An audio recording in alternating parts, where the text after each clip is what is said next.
What's up? It's your girl, Kris Kaylin, back with another episode of the Princess Diaries. And I'm very excited because this time we are highlighting music because it is Black Music Month. And today's guest is truly a musical visionary. Mr. Larry Mood, known originally as a founding member of the legendary Ashley Gospel Singers. He laid the foundation with a powerful bass line, soulful musicianship, and a deep commitment to gospel and Black music excellence. From the stage to the studio, his journey has evolved into entrepreneurship and artistic leadership as the founder of Mood Music Entertainment, a platform dedicated to elevating talent, preserving musical heritage, and creating timeless sounds for the next generation. So I'm super excited to have on the Princess Diaries couch in the suite, Mr. Larry Mood and his son, Travis Mood. How are you guys? We're doing good. Yay. What's happening? Glad you are here. Glad you are here. So, we got to tell the story. I really wanted to highlight. I feel like in Charleston, the Holy City is a big thing. So I wanted to highlight the gospel sound. And I really don't feel like I've heard a lot. So everyone told me you the man I need to talk to. Oh, They say you have all the information. You are one of the foundational bricks. So I'm very happy that you decided to sit here with me. So as we jump into the story, for those who are just learning about your journey, can you take us back to the beginning? How did music become a part of your life? Well, music became part of my life because my father used to play guitar. Then he had a gospel group, and he also took a bunch of young fellas who had to go ask their parents if he could carry them to church and I said, because he always worked around young talent, which I like young talent too. I like young talent. Yeah, I like young talent. Yeah. That's cool. So it seems like it's a hit. So everyone plays the guitar. That's a passage to be in the Mood family. Everybody can play the bass guitar. Well, my dad, and then me, and then Travis came along. So what was it like forming the group, the Ashley Gospel Singers? Oh, I was just a member of the group. It was this guy named Deacon White. Mm-hmm. He used to always try to get me to come play in his group, but I used to do a lot of revivals and stuff. So after he done run with me 5 nights and he wanted me to play with his group, I could have given the man one night because he was solid, because Right. you want dependable people when you're in this kind of business. Absolutely. Yeah, your word got to be a bond, Yeah.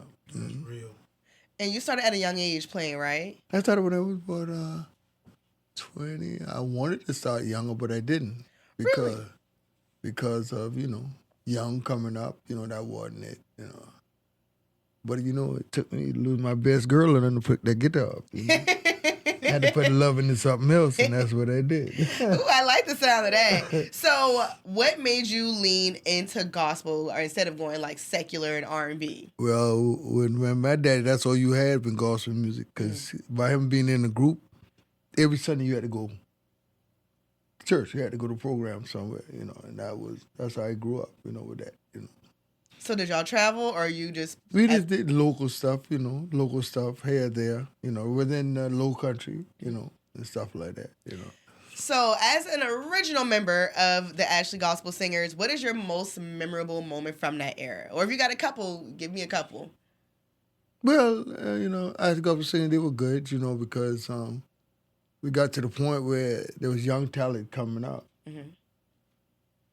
And I want to jump on the young talent, but some of the older guys, they say, "Nah, we want somebody who got a car."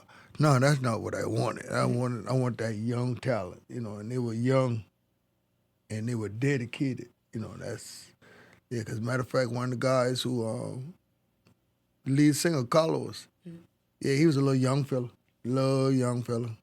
Then he started hanging around us, but he had that good gifted talent, you understand? And another older guy was named Deacon White. He was the elderly out of us all, but try to keep young people close to church. Try to keep them in that atmosphere. The music and everything. Because most of them, when they first got a little taste, then you had to carry them out like a revival and give them like a workout. Get them molded, but they all of them pretty gifted, talented. Mm-hmm. And I will say, it seems like all the best musicians come through the church. Why do you think that is? Well, that's kind of like the first place to get started because, if you're young, you can't go in the clubs or nothing. Right. Right. Yeah, so, what I mean? That's just it. Every Sunday, church. Everything you do, church. That's how it used to be, church. So they grew up in there, and then, some stay and some journey on to try other things in life, Yeah. Mm. But I like the gospel. I like the gospel because I can't play nothing I can't feel. Ooh. So I'm gonna circle back to that because nowadays I feel like I don't know what they call the new gospel now, with just the acoustic guitar and people sing around like a campfire. Yeah. I'm I was like, that's cool and all. I don't call no names, but I prefer the gospel when you pumping that organ, you hear all the instruments. It just feels like you can just feel the music just flowing through your bones. So I'm hoping the new gospel it's cute, but let's pump that organ, let's play that game. To the old school. Yeah. You got to stay old school because you can't go above the roots. Yeah. Once you start going above the roots, now you're heading for some not good because you're living above the roots. The roots is what got us where we at today, and you can't change that. I mean, as time changed, music changed, Right. I ain't gonna say all good, Right. but then, music is something that got to grab you, Mm-hmm. And there are a bunch of musicians out there, but there are some musicians who out there, they got what they call an anointing gift. Mm-hmm. Because you can You were meant to do that. you can feel that. Yeah. And see, as me, my audience is my everything.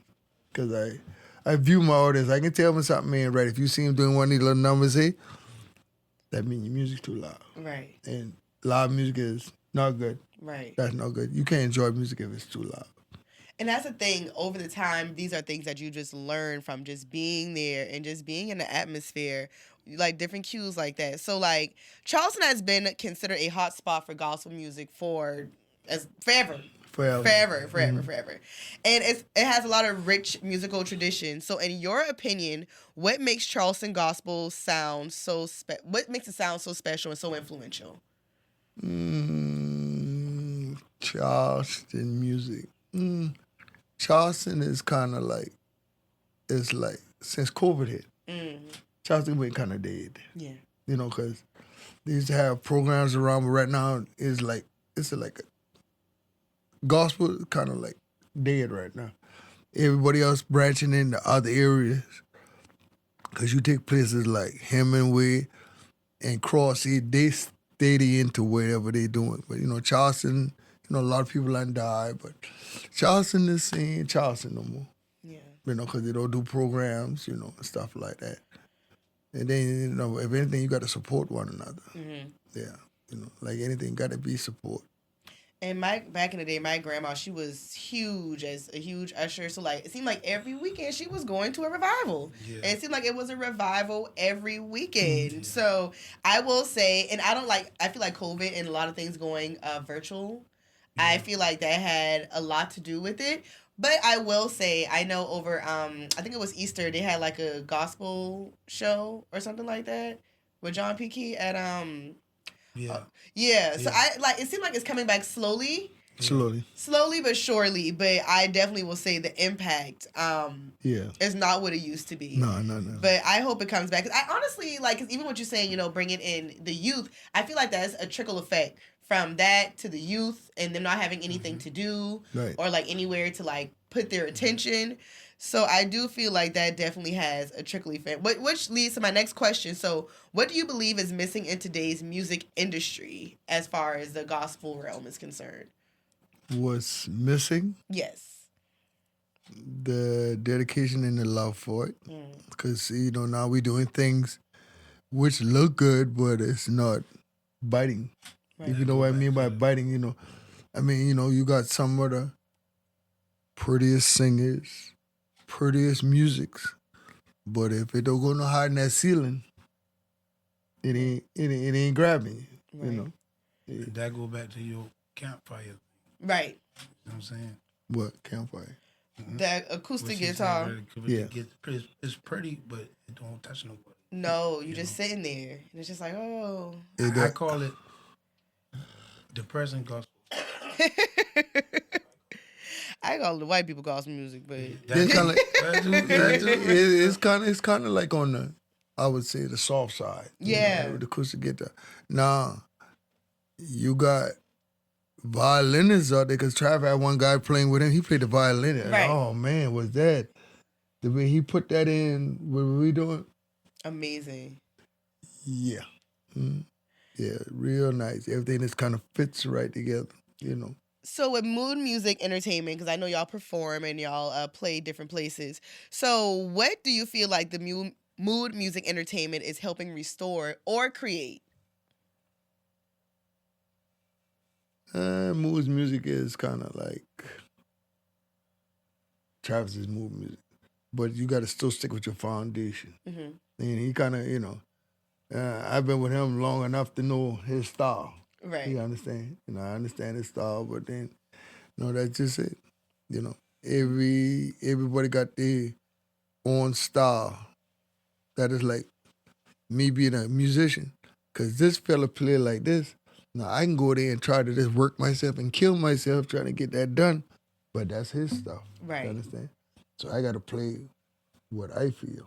You understand? And what feels good. Yeah, girl, got to feel good. It got to feel good. Yeah. And see, what they don't realize, mood music, yeah, it is. Mood music really is what he been doing the whole time. Mm-hmm. You understand what I'm saying? Like the groups and having, raising youngsters. Mm-hmm. That's how it started. Because you go back to COVID, it wasn't nothing to do. So I already had a company that I was coming up with, but I had never knew what I was going to do. I started teaching kids. Oh, cool. You know what I'm saying? And with teaching kids, I don't have no degree in no special education in music. Right. But I've been with this man my whole life, and I watch him teach.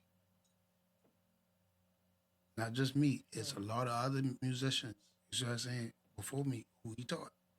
But then when I've been coming up, because I never wanted to play guitar. Really? I Y'all never wanted to off play camera, the way he just went and I didn't even know that guitar was tuned at all. I just came, he just playing Lauryn Hill. I'm like, okay, I wish I could just do that. That's a skill. But yeah. Yeah, I never wanted to play guitar. And, Could have fooled me. not knowing, because I love football, and at the time, football. And I wasn't doing right in school either. Right. And I believe that was the break in, okay, you act up, really, you go play this guitar type thing. Right. And then I was always acting up. But at the same time, it's in me and I supposed to play this guitar. Mm-hmm. So it was like time. Right at 9 years old, it was like time. Oh, at prime time. You see what I'm saying? So Prime time. from there, I always learned a mind to teach somebody else because I learned so young. Mm-hmm. So when I start teaching everybody, now I can teach anybody to play a guitar Right. and learn. I tell people, tell me what you want to play. And I teach them that I ain't the best guitar player. I just got a gift for teaching. You see what I'm saying? Because I get that from my dad. Right. So Mood Music started like that as a school. I got a non-profit school of teaching That's music. cool. You see what I'm saying? So it became something. And then I started making my own music because, like I said, it wasn't nothing to do. Right. And I got this whole studio. I got all this equipment. It's just me, Daddy, and my partner, Richard. Right. We just be sitting in the studio just playing. Then one day I got a computer. I started making my own music. Right. You see what I'm saying? So now, with making my music, still performing music, you see what I'm saying? My daddy still been there every step of the way. Right. You see what I'm saying? So I ain't taking him in no clubs now. But, He's absolutely not. Nah. anything to do with gospel music. Right. He was there. He a part of my recordings. You see what I'm saying? So like the legacy's still going on. I just think that's so beautiful to see. Like, first of all, it just makes me happy just even seeing that. So, like, you kind of answered my question. Was the guitar something you always wanted to do? But, like, your grandfather played the guitar, your dad played the guitar, you played the guitar. So, like, clearly it's just a generational thing that you all pass on, which I think is amazing. And how you're just keeping like the legacy and everything alive, like through music. I don't even know what question I want to ask first. Like, how did the quartet get it started? What's the sound of the quartet? I'm gonna start with those two, and then I'll ask the rest.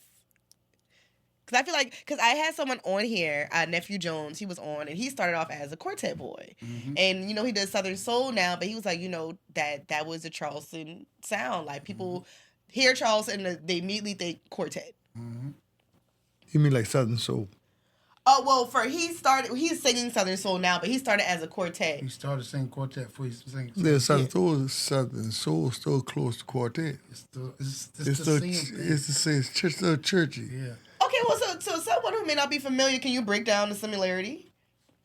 So what's the difference between quartet, DU, and Southern Soul? Southern Soul riding up on that music. See that the first capturing part. It's just the music kind of grab you first. Then you look at like I can play that because it's so close to Gospel. so close to gospel. Right. Yeah, so close to gospel. And Yeah. see, with like me, I sang quartet, Mm-hmm. right? Quartet in my heart, right? Because I raised in the church, but it's so easy to sing Southern Soul. Mm-hmm. I got 3 Southern Soul albums, and it's like, it's so easy Yeah. because if you can sing quartet and with Southern Soul, I won't say that right here. You know me, I'm a player. So Right. and no offense, fellas, but I got game Right. and I can sing. So it's like I'm gonna do the same thing here. Right. You see what I'm saying? And it works because now Southern Soul was really its own genre that people ain't really been on like that, especially in South Carolina. Yeah. Marvin Cease is used to sing in Charleston. Right. You see what I'm saying? I believe he's from this side of Charleston somewhere. You're from Charleston, right there from Charleston. You Yeah, see what I'm saying? So it's like Marvin Cease is the top. yeah Marvin Cease used to sing with the Five Gospels of Charleston. Oh, okay. My granny used to talk about them. You see what I'm saying? Five Gospel?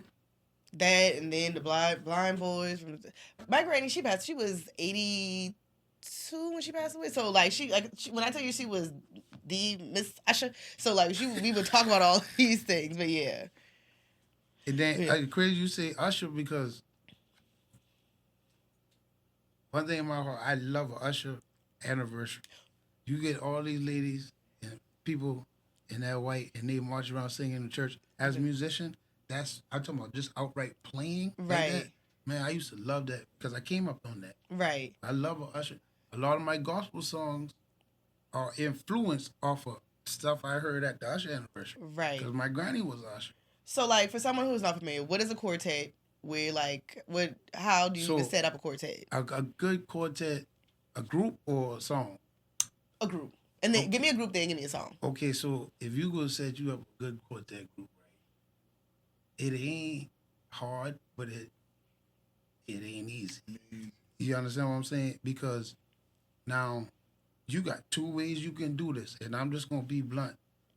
And they take it how they take. You can get a bunch of musicians that play different things. They got different mind for music. And y'all can write and make your own thing. Mm-hmm. Once you do it, you got to get the people, it got to touch the people enough to understand or even feel what you're trying to do. Right. You see what I'm saying? Secondly, your music got to make sense. You see what I'm saying? Mm-hmm. Because quartet and choir music is 2 different, but they're almost the same.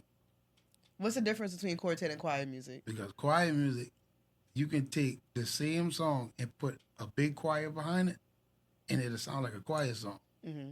You can take 3 or 4 people who can sing with the same music and a different leader, and you can turn that same song to a quartet song. You see what I'm thought saying? about it like that, yeah. So if you got the mind of music, it can't just be quartet. Right. You got to have a mind of all gospel music. You see what I'm saying? Really. And then you can produce a good group of fellas right there off top. Good, great group. That's cool. Or you can get a bunch of people and y'all can sing, and really in the secular world cover a lot of other people's songs. Mhm. You see what I'm saying? And you can still make it like that Right. because people have been doing that. You know what I'm saying? And that's really the way right now. Yeah. Everybody, ain't nobody got the pen. Right. Everybody remaking something or recopying something that was something else. Right. You know what I'm saying? And so I don't really do that. Like when you said that immediately, because I remember watching. Oh Lord, I'm looking at their faces right now. Oh God, the ladies. Yes, when I watched when I looked at the documentary and how they like just flipped the Stevie Wonder Mhm. to You About. So it's like, and there's a lot of songs when you like listen and you actually listen to the bass line. I'm like, okay, this came from a song that I'm familiar with. A song I'm familiar with. I'm like, oh, I done heard. Oh yeah, y'all just not had another way of doing it. Right. You know what I'm saying? And it sound good, you know. And if, but like let's say, another thing too is you got to be anointed, bro. I feel like that carries so much, and I feel like a lot of times people take that lightly, That and it's carries just the like biggest thing. you can do it, but there are some people who are actually anointed to do that. Like when I walked in, he was playing the guitar just off from. I was like, I didn't even know the guitar could do that. You know, didn't even know it worked. Thought it was a prop. But you know, like you gotta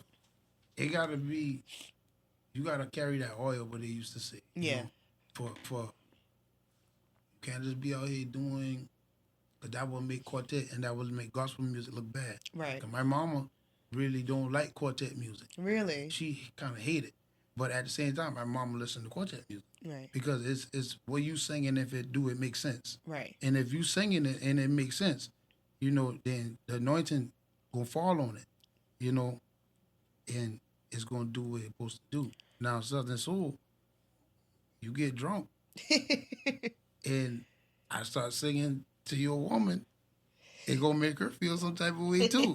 You understand what I'm saying? Your dad said he's not condoning none of that. He played the music though a little bit though. Oh God. So like, at what point do you think Charleston was the peak for gospel, and like, what made it the peak era for gospel for you? Charleston, you know, it would be like every Sunday there was an anniversary or something. Something was always happening in Charleston, just like I say. And then, you know, it's like the 90s, the early 2000s. Or the 90s, yeah. Okay. 90s, the 80s, the 70s. Off the chain. Listen, someone was just like, y'all need to bring back primary color gospel. When them primary colors and them colorful suits, that's when it was rocking. Suits, and they used to come in church with the robe on, cut halfway. You know they about to sing. Listen, y'all got to bring that back. Let me tell you something. I remember the old Royal. I went to the old Royal, not the new one. Mm-hmm. One of them other buildings was the old church one. The old church. One day back at a church service, Sunday service, boy, them people used to walk in there with all them robes. That was something to me. Like, seeing it, I feel like lately the best choir I've seen was First Baptist of James Island. Yeah, they rolling. Their choir. First Baptist, yeah. Their choir is amazing. First Baptist, y'all doing good. Just bring back the primary colors. Yeah, bring back the primary colors. But yeah, so I will say seeing that, I'm like, okay, we got some of that soul left. And see, the good part about it is a lot of people biting off of Charleston. I'm gonna have to show it to you after, because I interviewed this gospel singer when I was at Harambe Festival, and I was asking him, he was just like, I love coming through Charleston because he was talking about the quartets. He was like, Charleston has the most amazing quartet sound that you will ever hear. But I interviewed Jennifer Hudson one time, and because she was doing Respect, and with Aretha Franklin, her coming up in the church, we spoke a lot about just the gospel sound coming through Charleston. So I will say, Charleston has embedded its way in gospel history, and I just don't feel like a lot of people know that though. Yeah, that's the thing. I feel like people who are in the realm know, but I feel like people who just they don't know the gospel grease that come through here. Yeah. A lot of people, you not see now. A lot of people come in here to have their recordings and things like that. Yeah, because it's here. Yeah. Definitely. It used to be back in Daddy Day, it used to be I think Mississippi and Alabama. used to go out there like whoa. Yeah. You know, the quartet sound, but I think it's our time type thing. I think so too, and especially with everything, like just getting the attention that we're getting. So I got a couple more questions for you guys. So with it being Black Music Month and we're celebrating the pioneers and everyone who opened doors, who are some trailblazers that inspired you both to do what you're doing now? I would say it had to be my dad. My dad. Yeah, he really inspired me. I mean, he really inspired me because that was it. Daddy go, you had to go. There wasn't no, I ain't going. Right. It wasn't nothing like that.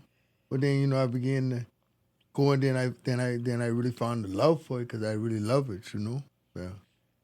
And then, I went on to play with the Ashley Gospel Singers, and it was good during the time. But then it came to a point where my talent was sitting right in the house. I mean, Travis, I had him out since he been 5 playing the drums. Then his sister, she plays the drum too.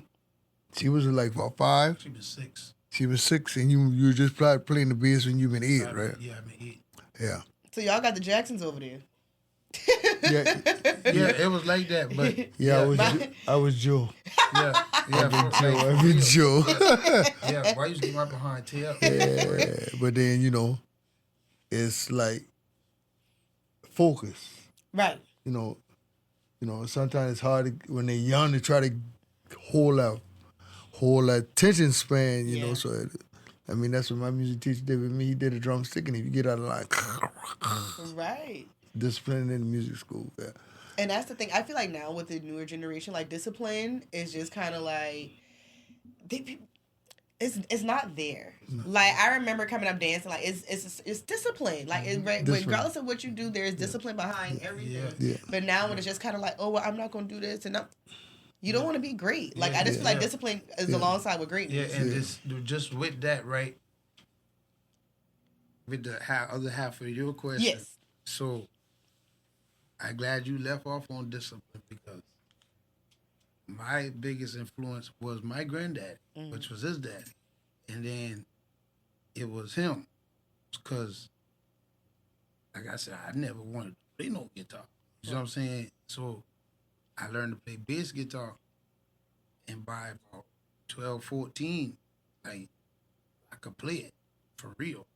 And now my influence was like, oh, they teach me more. Right. Teach me more. Not knowing he had done teach me what he was going to teach me. You see what I'm saying? So he started carrying me around different other people. Like he mentioned Carlos Gilliard from the Ashley Gospel Singers, Marlo Gatson from the Ashley Gospel. These bass players, Edward Lee Fuller, Tony Coburn, one of the big dogs in Charleston. I've been young, right. And he used to carry around these people. Ricky Schuler. Oh, wow. You know what I'm saying? And I used to soak up and learn from them. You know what I'm saying? Being a sponge.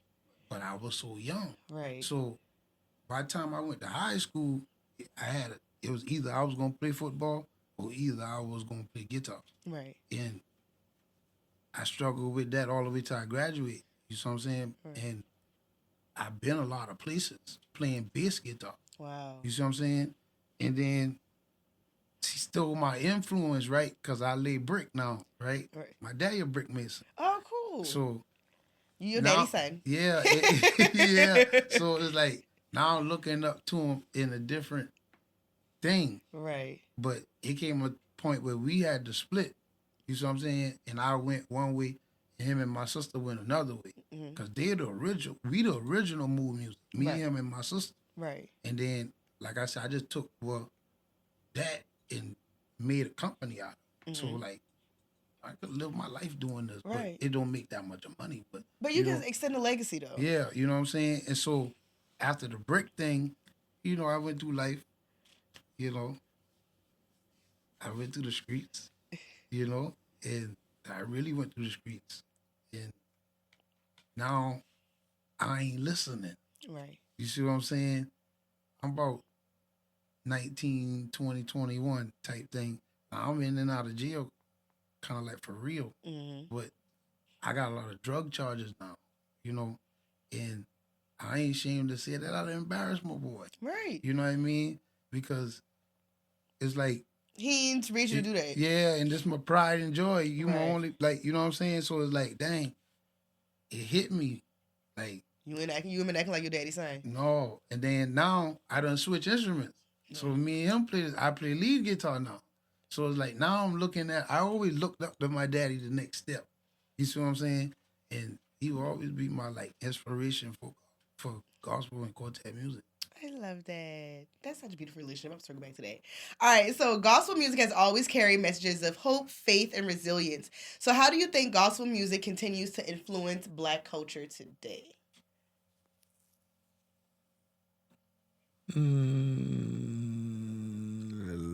They'll have the Lord involved in their life, you know, because for what we play and what people sing about, you gotta take that as a life story. Could be you, going through certain situation and stuff like that. It'll be sometime I'm listening to songs. I was like, who had a camera in my house and why you writing a song about me? Right. Something just hit you. And see, that's how I'm going to talk to you through that music. You know what I'm saying? Because it done been plenty of times where, like, and the crazy thing about me, I ain't young, but I ain't old either. But so I remember a lot. And the songs that come to me, that touch me, really out that hymn book. You see what I'm saying? Because I come from that. You see what I'm saying? So gospel music really touch people if you've been through something. Oh, it's gonna hit. It's gonna hit. You just start like, why am I crying? Because I done been through it. Lord, that made me to my knees. And for Black people, gospel music is Black people music. Yeah. Like it's Black people music. This come from the field now, the slave field. You see what I'm saying? So singing while in the field. Yeah, like my grandmama, God bless the dead, Louise Wade, used to tell me. That's how I know so much music because she used to sing us songs that they used to sing in the field, picking cotton, picking beans. And these are all oral, just passed down. Yeah. And it's like, you don't realize that it's like, okay, this oral history is being passed down, but that's exactly what it is. Yeah, they passing us their history. Yeah. You know what I'm saying? So that's another reason why I can't really vary because I do something, so I do what I want to do, but. You know your roots at. My roots, and that's where my foundation, my everything right there, you know? Because I ain't just singing for me. I singing for, some generations back. These songs I learned, and these songs my granny used to sing to me, these songs off what they went through. You know what I'm saying? Right. And that's how a lot of gospel music was made, But it's just a storytelling. yeah, it's storytelling. Just all storytelling. So my last question. So and I feel like y'all kind of answered it a little bit, but I just want to be more direct. What legacy do you want mood music to leave behind, especially in the gospel realm? Because, like I said, you're a foundation. You're one of the bricks in the foundation. People say I need to come talk to you. So what legacy do you feel like you've left behind or that you want to leave behind? Well, I mean, I just want to, whatever my daddy left for me, I just want to continue on through them because, most of the people I beat on is younger folks. Mm-hmm. Yeah, I keep a young crowd, but then I still want to try to make sure that I tell them the right thing, whatever to do, because like I say, young talent that's hungry, want to do, that's what I love. Yeah. What legacy you want to leave, Travis? Yo,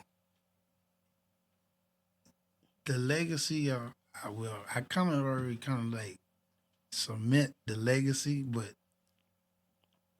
I really got to carry what he leaving me. You know what I'm saying? So I'm going to continue the legacy going on until it don't go no more. I ain't got no choice really because I grew up in it.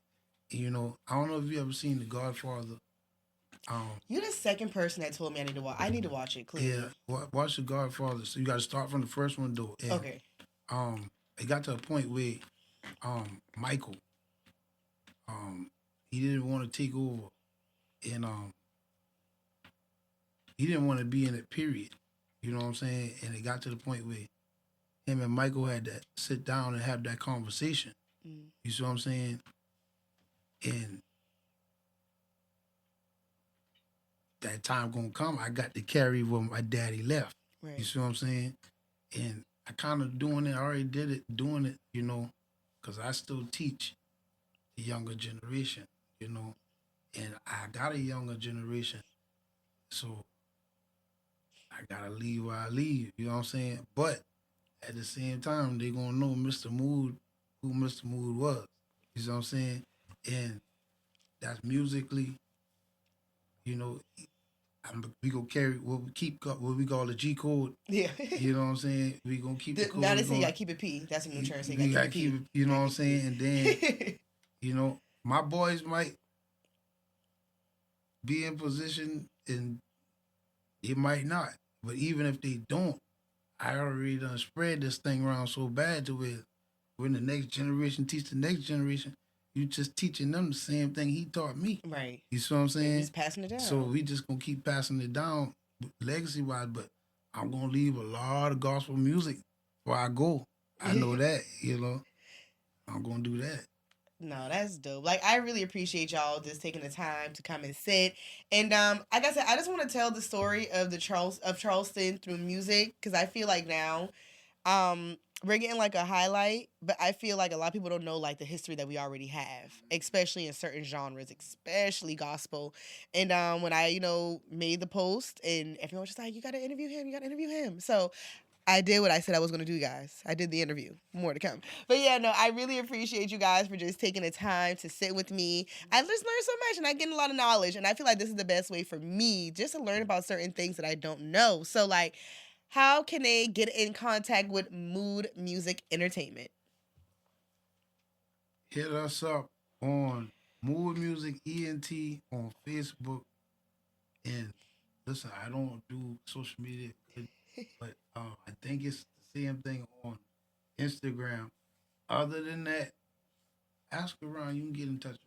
And if you've ever been to a Princess Diaries Live, that amazing band that I have, yeah, this is exactly who it is. And shout out to Chrissy with the Princess Live, because I remember when we first did the first one. We've been together like 6 years by now. Listen, we've been here, okay? Listen. Locked in. So y'all keep tuning in to the Princess Diaries, and you'll see Mr. Mood. You done lit. Chrissy, got it going on. Hey, thank you guys so much. And that was another episode of the Princess Diaries Podcast. Listen, all month of June, we are learning and talking to the bricklayers of the music in Charleston.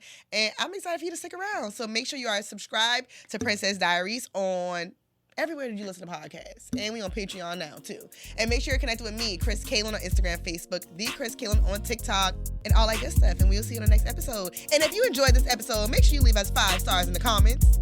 Yes, thank you very much.